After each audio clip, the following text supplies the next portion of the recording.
바울이기 전에 사울이었던 것 알고 계시죠? 여러분, 바울은 부활하신 예수님을 만나기 전 그의 삶은 자신이 고백한 대로 비방자였습니다. 박해자였습니다. 폭행자였습니다. 이랬던 사울을 부활하신 예수님께서 만나주시고 그를 사도로 삼아주셨는데, 사도라는 것은 하나님께 부르심을 받은 자, 하나님의 심부름꾼, 하나님의 사자, 이런 뜻을 가지고 있단 말이죠. 어찌 이렇게 예수에 대하여, 복음에 대하여 비방자였고 박해자였고 폭행자였던 사울이 어떻게 하나님의 복음을 전하는 사도가 될 수 있었던가? 바울은 이 사실을 두고 하나님의 긍휼이 나를 이렇게 불러주셨다고. 이 모든 것은 하나님의 불쌍히 여기심, 하나님의 긍휼이요, 다른 말로 하면 모든 것이 하나님의 은혜입니다가 되는 것입니다. 여러분, 이처럼 바울이 하나님의 긍휼함을 힘입음으로 말미암아 핍박자였던 그가 예수님을 알게 되고, 바울 신학을 우리가 정말 보면 사도 바울이 전하는 십자가의 복음이 얼마나 위대합니까? 그런데 이 핍박자였던 사울이 변하여 바울되고 하나님의 긍휼하심으로 말미암아 예수를 깊이 알게 되고 십자가를 증거하게 되었지만, 이 모든 것들은 사실 참 사울과 대비해서 볼 때는 놀라운 일이 아닐 수 없다라는 겁니다. 여러분 아시다시피 사도 바울은요, 다른 사도들처럼 예수님과 함께 먹고 자면서 예수님 말씀을 친히 듣고 배운 그런 자가 아닙니다. 왜 이것을 이야기하는가 하면, 적어도 예수님께서 사도로 부르신 12명의 제자, 사도는 그냥 자고 일어나니까 갑자기 사도가 됐다가 아니라 사도는 사도로서 갖추어야 할 자격이 있습니다. 조건이 있단 말이에요. 제가 얼핏 신학에서 배울 때 사도, 누가 사도의 자격이 있나라고 할 때 예수님을 직접 보고 같이 살면서 직접 음성을 듣고 배웠던 자, 그가 사도가 될 수 있고요. 그 다음에 예수님으로부터 친히 부르심을 받은 자, 그리고 예수님의 부활을 친히 목격한 자, 이런 조건이 있단 말이에요. 그런데 아시다시피 사도 바울은 예수님과 함께 먹고 자고 했다거나 예수님의 직접 교훈을 듣고 배운 그런 자가 아니라는 거예요. 바울이 사울로 있을 때는요, 예수님을 거의 만난 적이 없다고도 할 수 있고 예수님의 부활을 목격한 것도 아닙니다.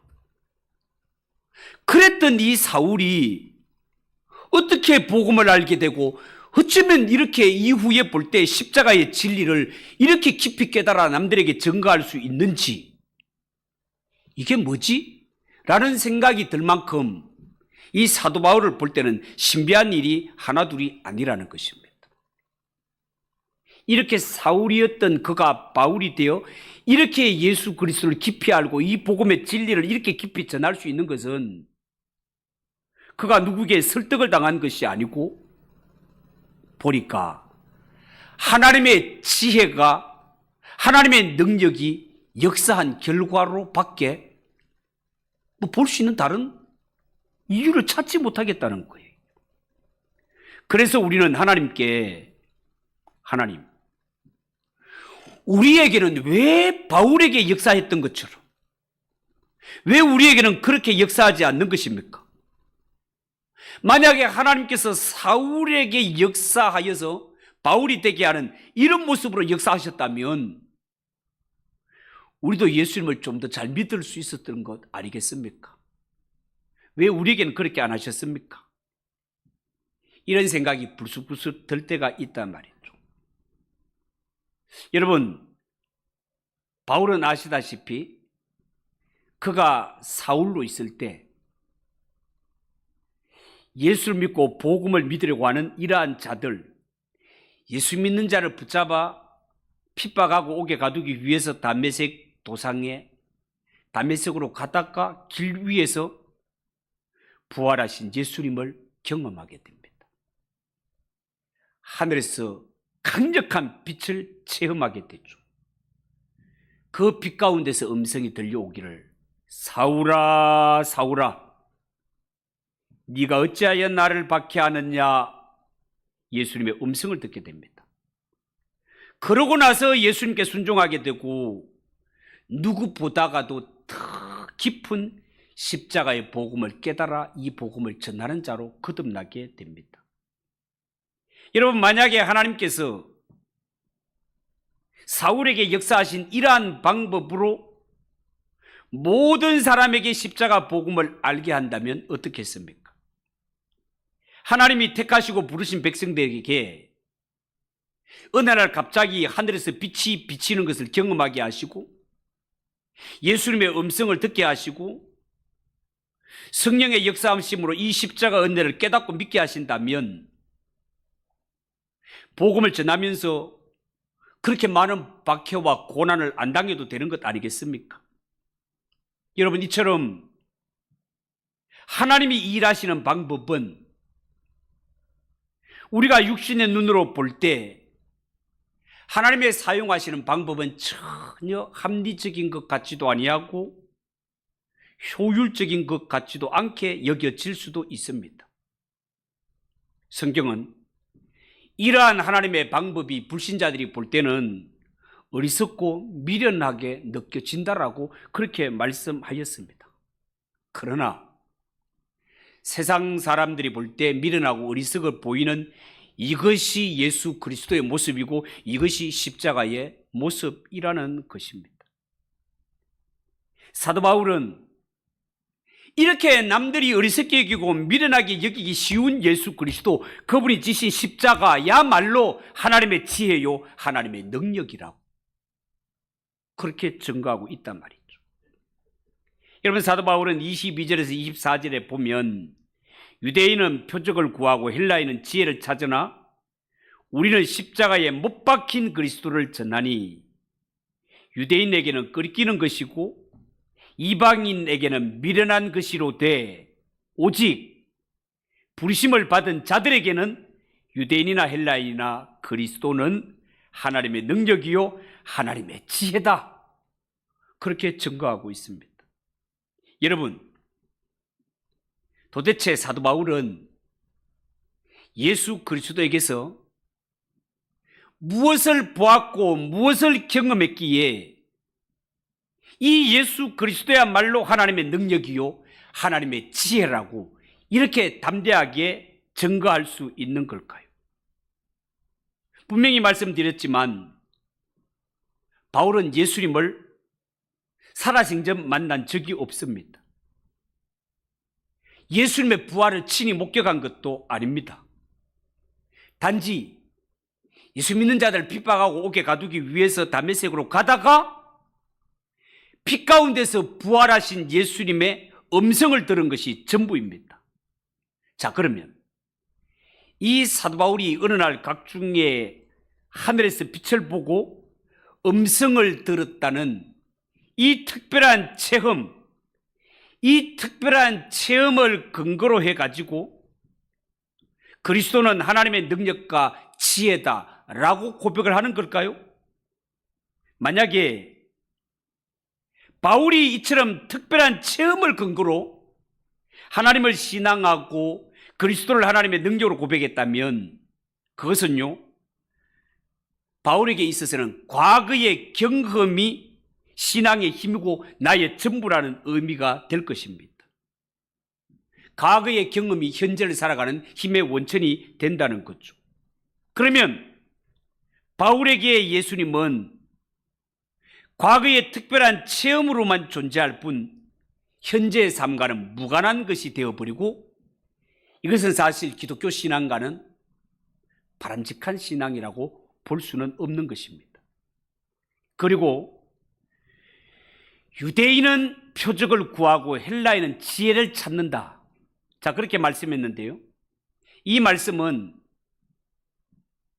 표적을 구하는 것은 유대적이고 지혜를 찾는 것은 헬라적이라는 그러한 말이 되겠죠? 달리 표현을 하자면 유대적이라고 하는 것은 종교적이라는 말과 대체할 수 있고 헬라적이라는 말은 철학적이다라는 뜻으로 이해해도 좋겠습니다. 그리고 당시 사회에는요, 종교와 철학이 지대한 영향을 끼치던 그런 사회였습니다. 유대인이 표적을 구하고 표적을 구하는 것이 유대적이라면 오늘날 기독교 신앙의 모습도 어쩌면 유대적 영향 아래 있다라고 보아도 될 것 같습니다. 왜냐하면 지금의 기독교 역시 표적을 구하고 마치 표적이 신앙의 증거인 것처럼 그렇게 여기며 살 때가 많기 때문에 그렇습니다. 한편으로는 하나님과 예수님에 대한 이해도 철학적으로 흘러가는 것도 있는 것이 사실입니다. 여러분, 만약에 누군가 바울과 같은 체험을 했다면 길을 가다가 호련히 빛을 보게 되고 눈이 멀게 되고 그 가운데 예수님의 음성을 들었다면 그 사람에게는 이 체험이 평생 신앙의 증거로 자리 잡을 것입니다. 입만 열면 나는 이렇게 신비하고 이렇게 놀라운 체험을 했다면서 이 체험 자체가 그의 신앙의 중심이 되어버립니다. 실제로 그랬던 적이 많으니까요. 성경은 우리 인간의 체험이 신앙의 표준이 아니라고 하는데도 불구하고 내가 봤는데 뭐, 내가 체험했는데 누가 뭐라고 하는 거야 하면서 이 체험을 마치 우상처럼 여기는 자리에 이럴 수도 있습니다. 여러분, 분명히 말씀을 드립니다. 우리의 신앙의 표준은 하나님의 말씀인 성경이지 인간의 체험이 절대로 성경을 앞설 수도 없고 하나님의 말씀을 대체할 수도 없습니다. 자, 그러면 신앙이라는 것이 뭘까? 여러분, 신앙이라는 것은 예수 그리스도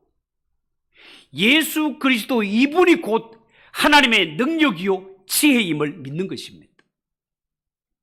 예수님이 삼위일체 하나님이라는 사실이 하나님의 능력이고 하나님의 지혜이며 예수님이 이 세상에 오실 때 모든 사람들이 통해서 오는 부정모혈 관계에서 오는 것이 아니라 남자를 알지 못하는 동정녀의 몸에서 태어나게 하시는 자체가 하나님의 능력이요 하나님의 지혜라는 사실을 믿는 것이 신앙입니다. 육체를 가진 모든 사람은 죽으면 그것으로 끝나지만 예수님은 죽음이 그를 묶어둘 수 없는 죄 없는 분이시요 하나님이시기 때문에 모든 사람을 가두어 버렸던 죽음의 권세와 무덤의 권세가 예수님만은 묶어두지 못하고 예수님은 죽음의 권세를 이기시고 사흘 만에 다시 살아나신 그 사실 자체가 하나님의 능력이요 하나님의 지혜임을 믿는 것이 기독교가 말하는 신앙이라는 것이다, 그 말입니다. 또한 이 예수 그리스도에게서 하나님의 능력을 체험하고 지혜를 배우는 것입니다. 그런 점에서 기독교 신앙은 유대적이지도 않고 헬라적이지도 않습니다. 다시 말해서 우리 기독교 신앙은 종교 중심도 아니고 철학 중심도 아니고 이 모든 것들을 능가하고 뛰어넘는 것이다, 그 말입니다. 여러분, 인간은요 표적을 구하든지 지혜를 구하든지 그 중심에는 항상 인간 자신이 존재하고 인간 자신이 왕으로 자리 잡기를 기대하는 것이 타락한 인간의 모습입니다. 표적으로는 이런 표적을 한번 경험한 것으로 말미암아 다른 사람과 자기의 신앙을 자꾸만 비교해서 자기 자신이 우월하다는 것을 증가하기를 원하는 것이 타락한 인간의 마음이고 철학적으로는 내가 가진 지식이 너가 가진 것보다가 훨씬 앞서고 우월하다는 것을 증거하고 자랑하기를 원하는 것이 타락한 인간의 마음. 하나님이 있어야 할 그 자리에 다 끌어내리고 나라는 인간을, 기적을 행할 수 있는 나, 누구보다 높은 지식을 가지고 있는 나, 하나님이 있어야 할 그 자리에 자기 자신을 끼워 넣기를 원하는 것이 타락한 인간의 모습이라는 겁니다. 그 중심에 예수 그리스도는 눈을 닦고 찾아봐도 찾아볼 수가 없다 말이죠. 여러분, 우리가 신학 부분에서 계시를 배우면 계시는 일반 계시와 특별 계시가 있지 않습니까? 일반 계시는 하나님께서 이 천지 만물, 자연 만물을 통해서 자신을 나타내는 것을 가리켜서 일반 계시라고 하고, 특별 계시라면 하나님이 특별한 사람들에게 주신 하나님의 계시를 특별 계시라고 하는데, 이 특별 계시는 하나님이 하나님의 말씀을 통해 우리에게 자신을 나타내셨기 때문에 성경을 가리켜서 특별 계시라고 합니다. 그리고 또 하나, 하나님은 무엇을 통해 자신을 나타내시는가 하면 예수 그리스도를 통하여 자신을 나타내십니다. 복음서에 예수님께서 하신 말씀, 하시는 행동은 곧 하나님이 누구시냐를 보여주시는 것이기 때문에 예수님이 특별 계시입니다. 이 특별 계시인 예수님을 통해서 죄인들은 하나님을 알 수 있는데, 예수님이 계셔야 할 그 자리에 예수님을 두지 않고 온갖 능력 행하는 온갖 지식을 가지고 있는 나를 그 자리에 앉게 하심으로 말미암아 오히려 하나님을 알지 못하는 자리로 나아가는 것이 타락한 인간의 모습이다, 그 말입니다. 그래서 예수님은 표적을 구하는 바리새인들에게 마태복음 12장 39절에 보면 악하고 음란한 세대가 표적을 구하나 선지자 요나의 표적밖에는 보일 표적이 없느니라, 그렇게 말했습니다. 예수님께서 요나의 표적밖에 보일 표적이 없다라는 말은 요나의 표적 외에는 표적이 없다, 그런 뜻이기도 합니다. 그러면 예수님께서 이 세상에 살면서 공생에 사시는 동안에 복음서에 행하신 기적들, 이러한 것들은 어떻게 이해해야 됩니까?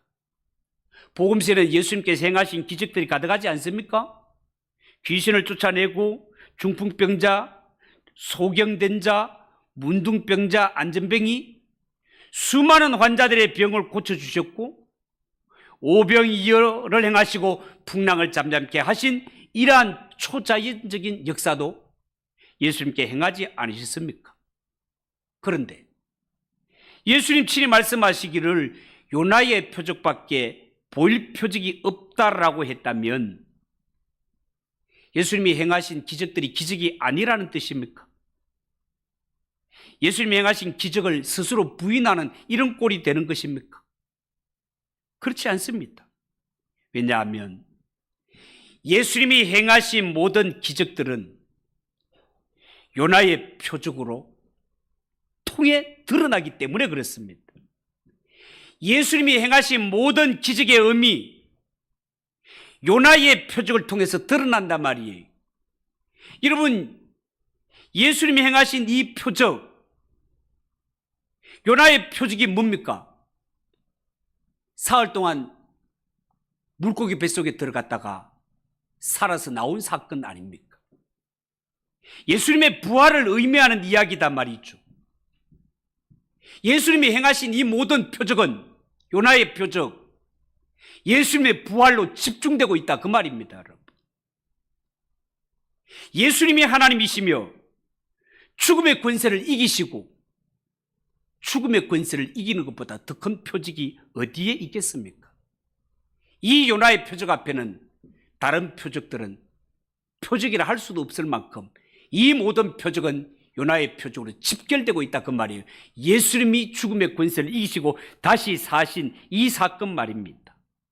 그렇지만 오늘날 이 세상은 얼마나 기적을 원하는지 모릅니다.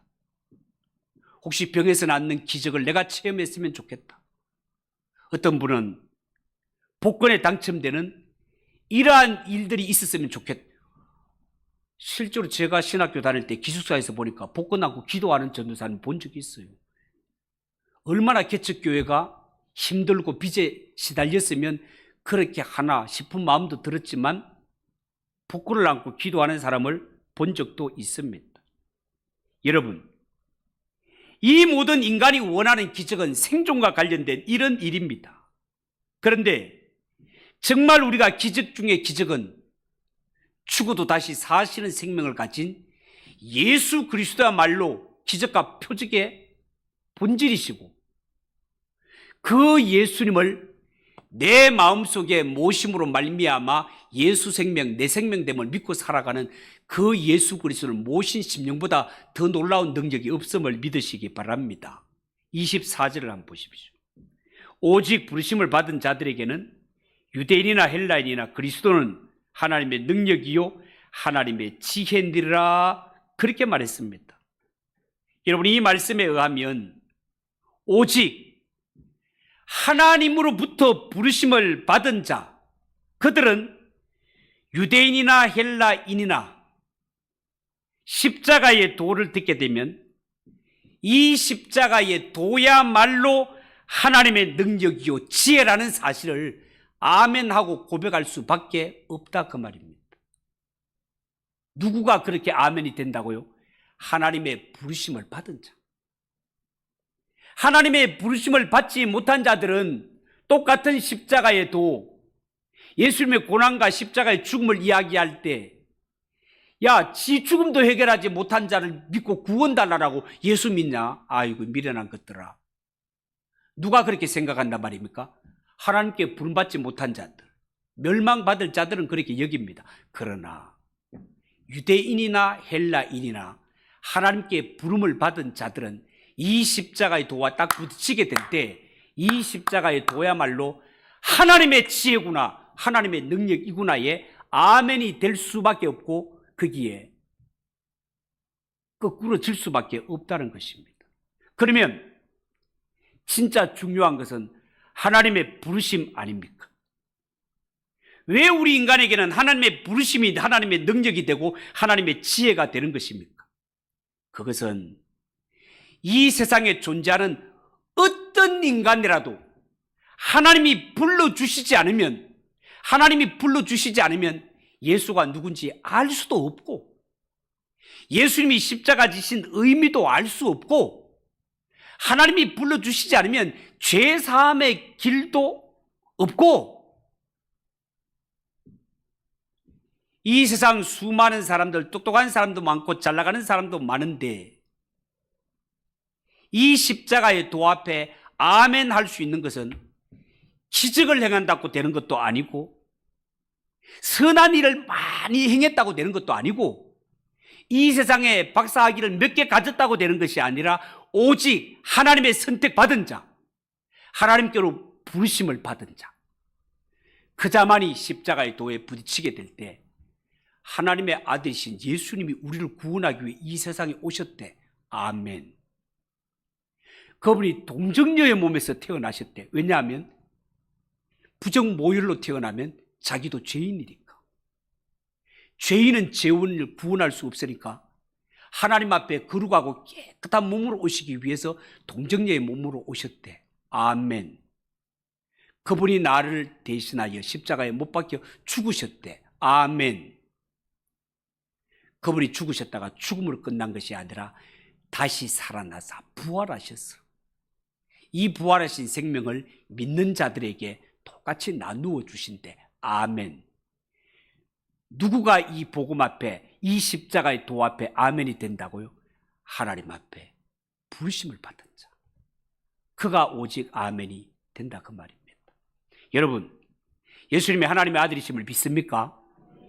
날 대신하여 십자가에 못 박혀 죽으심을 믿습니까? 그 예수님이 죽음의 권세를 이기고 다시 살아나신 줄 믿습니까? 그분이 우리의 꽉 막혀있던 천국의 문을 활짝 열어주신 줄 믿습니까? 나는 오늘 죽어도 그 예수님 열어놓으신 천국의 문 열려있기 때문에, 예수님 때문에 오늘 죽어도 나는 천국에 간다는 사실이 믿어지십니까? 그렇다면 여러분들 오늘 이 밤에 우연히 오게 된 것이 아니라 하나님이 불러주시고 선택하신 자라서 이 자리에 있게 되었다는 사실을 믿으시기 바랍니다. 이 세상에 어떤 헛된 가르침과 어떤 이단 단체에서 현혹을 하고 왜 우리 교회와 비슷한 모습을 갖고 있지만 구원에 관한 어떤 단체에서는 구원은 하나님이 우리를 50% 인도해주고 50%는 인간이 노력해서 선을 쌓아서 가야 되라고 가르치는 단체들도 있기 때문에 그렇습니다. 그렇지 않습니다. 구원에 관한 한, 영생에 관한 한, 천국에 들어가는 길이 하나는 예수님이 50%하고 50%는 우리가 가는 것이 아니라 처음부터 끝까지 예수님이 완벽하게 하심을 믿으시기 바랍니다. 십자가의 도 외에는 다른 길이 없습니다. 여러분, 우리 한 사람 한 사람 하나님께 부름을 받았다는 사실, 하나님의 선택된 하나님의 자녀라는 사실을 한순간도 흔들리지 마시고 이 진리를 꼭 붙들고 살아가는 저와 여러분 되시기를 주님의 이름으로 축복합니다. 기도하겠습니다. 하나님 아버지, 은혜를 감사합니다. 하나님, 우리가 이 세상 살아가면서 하나님이 날 선택하셨고 날 부르셨다는 것이 얼마나 귀한 은혜인지, 하나님의 부르심이 아니면 하나님의 말씀이 믿어지지를 않습니다. 이보다 더 큰 기적은 없습니다. 하나님 아버지, 살아갈 때에 예수 그리스도의 십자가의 도 앞에 겸손히 무릎 꿇게 하시고 예수님의 십자가로 말미암아 더욱 감사하며 더욱더 내 몫에 태인 십자가 지고 끝까지 주님을 따라가는 우리 성도들이 되게 하옵소서. 예수님의 이름으로 기도하옵나이다. 아멘. 415장 찬송하십시다.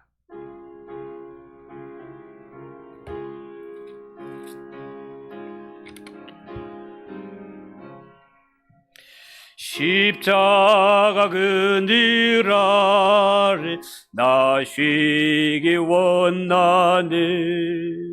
저 햇빛이 미 뜨겁고 또 짐이 무거워. 이 광야 같던 세상에 늘 방황할 때 주 십자가의 그늘에 내 쉴 곳 찾았네.